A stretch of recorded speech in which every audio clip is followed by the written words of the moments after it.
এই ডিভাইসটি একটি 3 ফেজ মাল্টিফাংশন ট্রান্সডিউসার। এর মডেল হচ্ছে PT3। এটি সিকিউর ব্র্যান্ডের।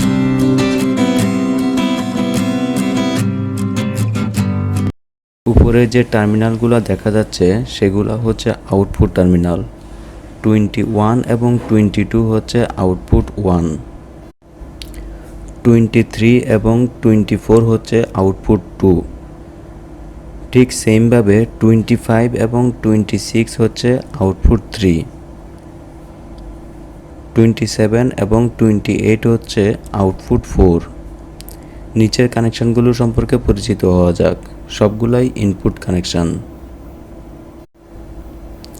U1, U2, U3 অর্থাৎ 2, 5, 8 হচ্ছে 3 ফেজ কানেকশন, L1, L2 এবং L3।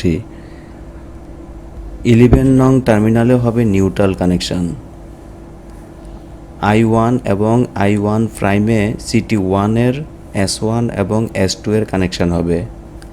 I2 এবং I2 প্রাইমে CT2 এর S1 এবং S2 এর কানেকশন হবে।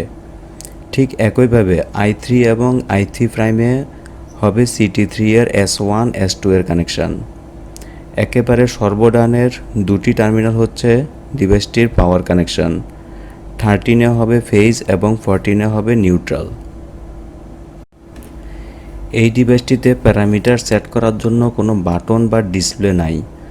ডাটা কেবলের সাহায্যে কম্পিউটারের সাথে কানেক্ট করে প্যারামিটার সেটিং করতে হয়। ডিভাইসটিতে ডাটা কেবলের জন্য একটি পোর্ট দেওয়া আছে। এটি হচ্ছে ডাটা কেবলের এক প্রান্ত যা ট্রান্সডিউসারের সাথে কানেক্ট হবে এবং অন্য প্রান্তটি কম্পিউটারের USB পোর্টের সাথে কানেক্ট করতে হবে।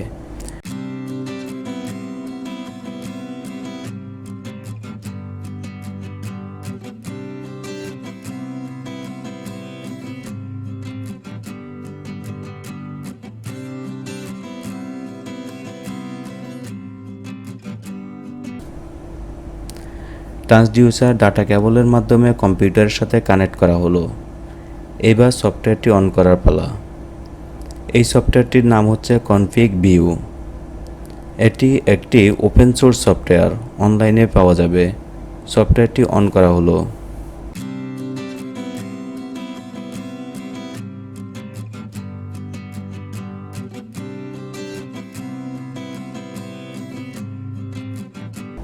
ফাইল মেনু থেকে অ্যাড প্রোডাক্টে ক্লিক করলে এইরকম একটি উইন্ডো আসবে যেখানে 4টি ডিভাইসের লিস্ট দেখা যাবে। আমাদের ডিভাইসটি হচ্ছে PT3, তাই আমরা সর্বনিচের PT1/PT3 সিলেক্ট করে ওকে ক্লিক করব। সিলেক্ট করার সাথে সাথে ডিভাইসটির একটি ছবিও ডিসপ্লেতে দেখা যাবে। ওকে ক্লিক করার পর এই ডিভাইসটির লিস্ট দেখা যাবে।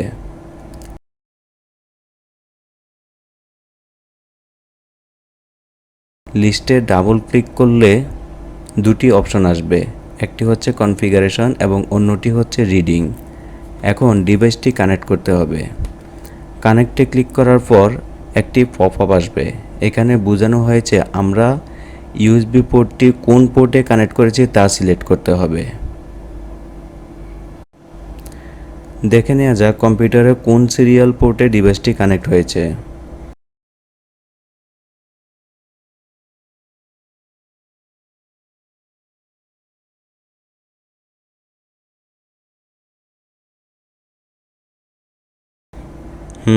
এটি সিরিয়াল পোর্ট COM11 এ কানেক্ট হয়েছে। যেহেতু এখানে অটোমেটিক COM11 সিলেক্ট হয়ে আছে তাই জাস্ট কানেক্টে ক্লিক করতে হবে। ব্যাস, কানেক্ট হয়ে গেছে।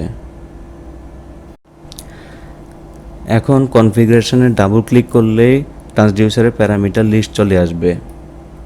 প্যারামিটার সেটআপ নিয়ে কিছুটা আলোচনা করা যাক। প্রথমেই আছে ইনপুট কনফিগারেশন। যদি PT ইউজ করা হয় তবে PT এর প্রাইমারি এবং সেকেন্ডারি ভ্যালু বসবে ভোল্টেজের প্রাইমারি এবং সেকেন্ডারি এর ঘরে। যেহেতু আমরা লাইন ভোল্টেজ কানেকশন করেছি সেহেতু এখানে লাইন ভোল্টেজ 405 হবে। এখানে ভোল্টেজের ইউনিট কেবিতে দেওয়া আছে, তাই লাইন ভোল্টেজ 405কে 1000 দ্বারা ডিভাইড করে প্রাপ্ত ভ্যালু দিতে হবে। সেকেন্ডারিতে সেম ভ্যালু 405ই দিতে হবে। কারেন্টের ঘরে সিটি এর রেশিও বসাতে হবে। আমরা যে সিটি ইউজ করেছি তার রেশিও হচ্ছে 300/5। Output configuration. আউটপুটে আমি কিলোওয়াট সেট করব, তাই ড্রপডাউন লিস্ট থেকে অ্যাক্টিভ পাওয়ার সিলেক্ট করতে হবে। ডান পাশের ড্রপডাউন লিস্ট থেকে সিস্টেম সিলেক্ট করব। L1, L2, L3 এইরকম আরও 3টি অপশন থাকবে, সেইগুলো ইন্ডিভিজুয়াল কিলোওয়াট দেখার জন্য। যেহেতু আমি ইন্ডিভিজুয়াল কিলোওয়াট দেখব না, তাই আমাকে সিস্টেম সিলেক্ট করতে হবে। এই ঘরে মিনিমাম হবে 0 এবং ম্যাক্সিমাম হবে 75। যেহেতু আমার কানেক্টেড মোটরের কিলোওয়াট হচ্ছে 75, তাই এখানে ম্যাক্সিমাম 75 সেট করতে হবে। আউটপুট কিলোওয়াট 0 এর জন্য 4 মিলি অ্যাম্পিয়ার এবং 75-এর জন্য 20 মিলি অ্যাম্পিয়ার। উপরের এই সেটিংসগুলো এইভাবেই রাখব। আউটপুট 2তে আমি কারেন্ট সেট করেছি, মিনিমাম দিয়েছি 0 এবং ম্যাক্সিমাম দিয়েছি 300। 0 এর জন্য 4 মিলি অ্যাম্পিয়ার এবং 300-এর জন্য 20 মিলি অ্যাম্পিয়ার। এখানে মোটরের ফুল লোড কারেন্ট কিন্তু 300 না, তারপরেও 300 দেওয়ার কারণ হচ্ছে আউটপুট মিলি অ্যাম্পিয়ার যখন ডিসিএস এর সাথে কানেক্ট করা হবে তখন ডিসিএস স্কেলিং হবে সিটি এর রেশিও অনুযায়ী। সিটি এর রেশিও হচ্ছে 300, তাই ডিসিএস এর স্কেলিংয়ের সাথে মিল রেখে এখানে 20 মিলি অ্যাম্পিয়ারের এগেনস্টে 300 ম্যাক্সিমাম দেওয়া হয়েছে, না হলে ডিসিএস এর সাথে ভ্যালু সেম হবে না। আউটপুট 3 এবং আউটপুট 4 যথাক্রমে আউটপুট 1 এবং আউটপুট 2 এর স্পেয়ার হিসেবে সেম রেটিং দেওয়া হয়েছে। কানেকশন ডায়াগ্রামে ক্লিক করলে ট্রান্সডিউসারের ওয়্যারিং ডায়াগ্রামটি পাওয়া যাবে। Reading parameter. এখানে প্রত্যেকটা আউটপুটকে ট্রেন্ডের মাধ্যমে দেখানো হয়েছে। আউটপুট 1 এবং আউটপুট 2 ডিসিএস এর সাথে কানেক্টেড আছে, তাই উভয় আউটপুটের ট্রেন্ডের নিচে কিলোওয়াট এবং অ্যাম্পিয়ারের অ্যাকচুয়াল ভ্যালু দেখাচ্ছে। ভ্যালুগুলো ঠিক আছে কিনা চেক করতে হবে। সূত্র অনুযায়ী আমরা জানি P equal to √3 BI cos theta. √3 এর মান হচ্ছে 1.732। আমাদের এখানে ভোল্টেজ আছে 405 ভোল্ট। কারেন্টের মান আমরা পেলাম I ইকুয়াল টু 71 এবং cos থিটা এর মান 0.88। সবগুলা গুণ করলে টোটাল রেজাল্ট হয় 43.8 কিলোওয়াট। দ্যাট মিন্স অ্যাম্পিয়ার যদি 71 হয় তাহলে কিলোওয়াট হওয়ার কথা ছিল 43 থেকে 44, কিন্তু ট্রান্সডিউসার থেকে আমরা পেলাম কিলোওয়াট 22 থেকে 23, তার মানে কারেন্ট এবং কিলোওয়াটে গড়মিল আছে। এই ফিডারে একই সিটি থেকে কানেকশান মাল্টিফাংশন মিটারেও লাগানো আছে এবং প্রপারলি ক্যালিব্রেটেড করা আছে, সুতরাং মাল্টিফাংশন মিটারের সাথেও মিলিয়ে দেখা যেতে পারে।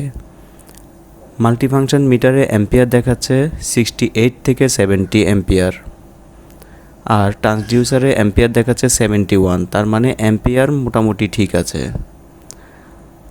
আবার মাল্টিফাংশন মিটারে কিলোওয়াট দেখাচ্ছে 47 থেকে 48, আর ট্রান্সডিউসারে দেখাচ্ছে 22 থেকে 23 কিলোওয়াট, তার মানে কিলোওয়াট ভ্যালুটি সঠিক নয়। চিন্তার কোনো কারণ নেই, এরও সমাধান আছে।